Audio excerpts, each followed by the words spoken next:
শিখলে নাই বাংলাদেশে আসেন, রাজনীতি করার দেখি আপনার যে বুকের পাঠা আছে আমরা দেখতে চাই।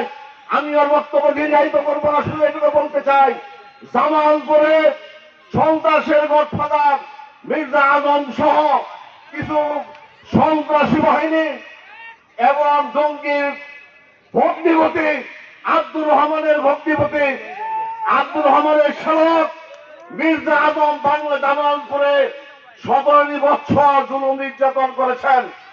আমাদের সাধারণ নেতা কর্মীদেরকে কথায় কথায় মামলা হামলা দিয়েছেন, ছেলে অন্তরীণ করেছেন।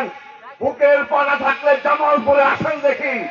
আমরা 17 বছর খালি খেলা করে আমরা তার বক্তব্য শুনেছি।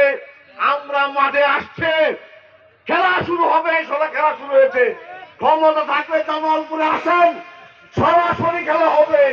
এই খেলায় কে জিতবে সংগ্রামী নেতৃবৃন্দ।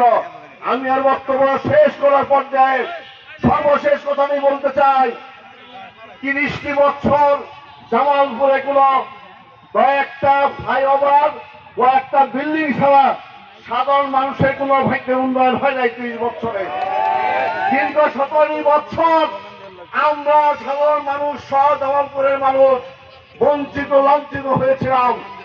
এখন একটা সুযোগ আসছে, আমরা আমাদের জনপ্রিয় নেতা, মানুষের গণমানুষের নেতা অ্যাডভোকেট ওয়ারেস মামুন জাতীয় সংসদ নির্বাচনে ইনশাআল্লাহ নমিনেশন পাবেন এবং আগামী জাতীয় সংসদ নির্বাচনে ইনশাআল্লাহ নির্বাচিত হবেন।